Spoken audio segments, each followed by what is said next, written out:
Hey everybody, Ed from Occidentalist Outdoors. Today we thought we'd give you a quick tour of our four-wheel camper Eagle model, and we're going to start with the outside. So on the passenger side, it is equipped with a pretty nice awning. When we got this thing, I didn't think we'd ever use it, and we use it almost all the time, so it comes in very handy. Last night we had a few sprinkles, so we were able to sit under here and still sit by the fire. So if you're not familiar with the Eagle, it's a four-wheel camper made in California. The Eagle is the smallest model. It's actually not made anymore. Fits great in a Ford. This is mounted on a Ford Ranger. We used to have a Toyota Tacoma that it was mounted in, so the smaller trucks is what it's really made for.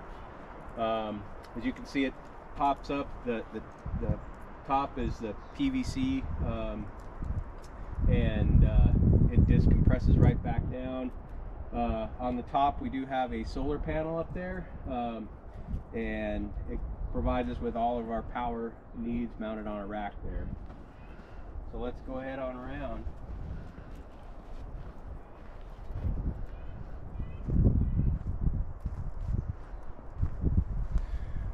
We do have the gas struts to help with lifting this thing. It didn't actually come, this particular one didn't come with the gas struts, and when we got this converted over from a very old Eagle that was a lot lighter, this thing was basically impossible to lift without the struts, so I added those on as kind of an aftermarket add-on.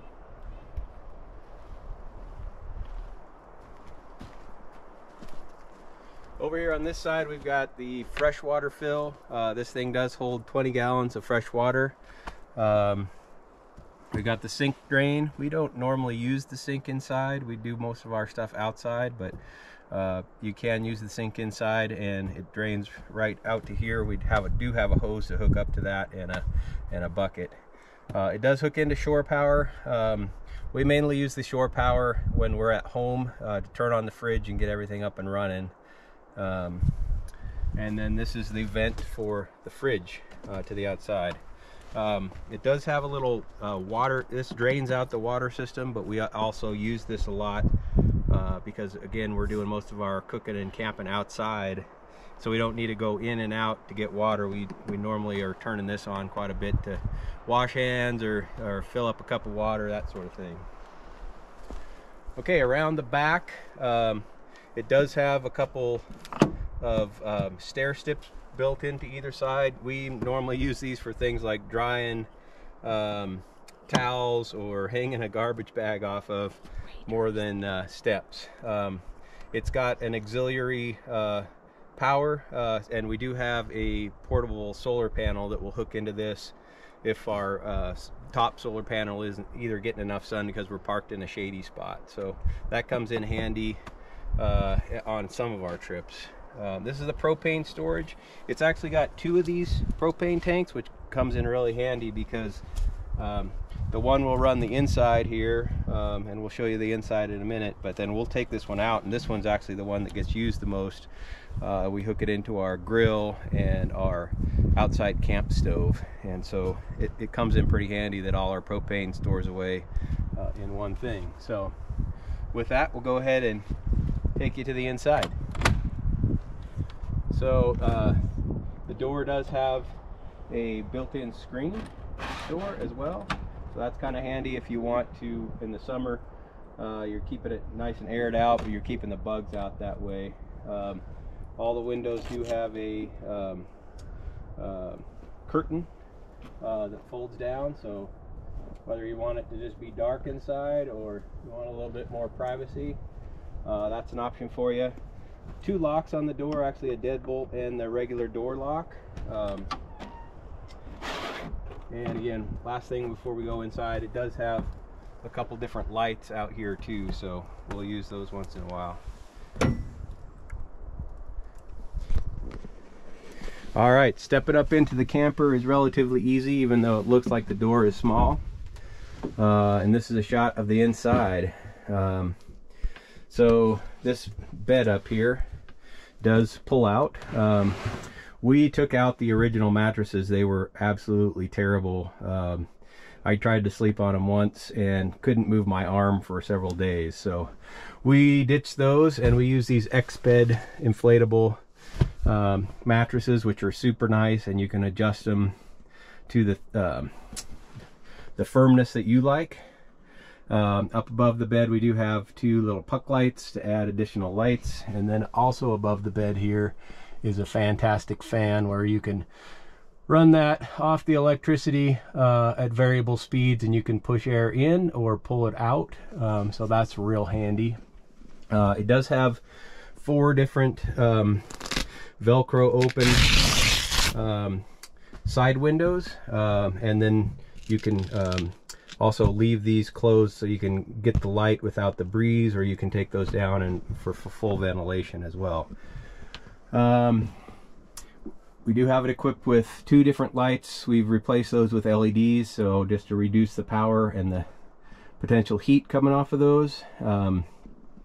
So we've got that for indoor lighting as well. Moving around to the kitchen here, comes with a 2-burner stove. Again, we don't use that all too often, but it does come in handy every once in a while. Comes with a sink as well, and this pumps right out of that 20-gallon freshwater tank. And then over here we've got a fridge, and we've lived out of this fridge for 10 days to maybe 12, 14 would be pushing it, but without restocking. So it holds a fair amount. It actually has a freezer as well, and we have kept ice cream and things like that frozen in there, no problem. I guess I'll just keep circling around here, and we've got the mirror here on the back, a couple different towel hooks there. Those have come in handy. We got the paper towel holder and a couple little storage things here where we keep odds and ends in. This is the Dinette model, and so the model we had before was a couch, and the couch ran the whole length of this thing. This one's a dinette where the table sits up here in the middle, and we've got seating opposite of each other. This table pulls out, and then this just rolls right over. So when we put everything away, we stow the table and then roll this chair, and we've got a flat surface here. Let's see, what else have we got? We've just switched this over this summer to a full lithium battery. The battery sits underneath this seat. 100 amp hour lithium battery with all the Victron control. You can actually log on to your battery with your smartphone, and it'll tell you everything that's gone on for the day as far as charging goes, and have found it real handy. And it gives us plenty of power for running the fridge and the lights, which isn't a whole lot to run, but anyhow, on a hot day that fridge does work pretty hard. Moving around here, we do have a little Wave 3 space heater, catalytic heater.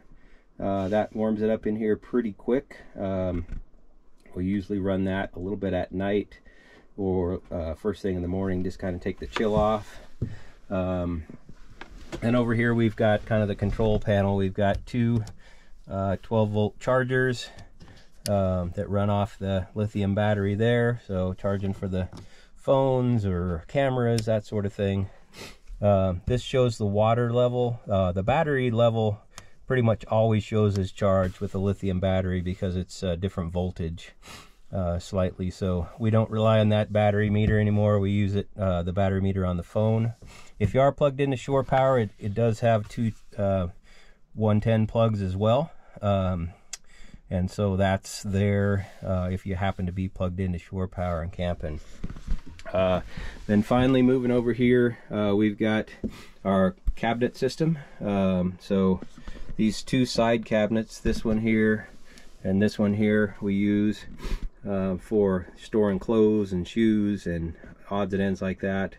And then our middle here is our galley slash pantry, and we've got all our cooking gear, plates, that sort of thing. And then of course up here, the 2 pull-out drawers are nice forks and spoons, utensils, that sort of thing, and then the other odds and ends as far as spatulas and other cooking gear. And so it all fits in real well. We just keep this stocked at all times, and that way we can hit the road without a whole lot of packing. So that's our tour of our 4-wheel camper Eagle. Hopefully you found it useful, and if you got any questions, make sure to leave us a comment down below, and I will be sure to answer those if I can. Thanks for watching. We'll see you on the trail.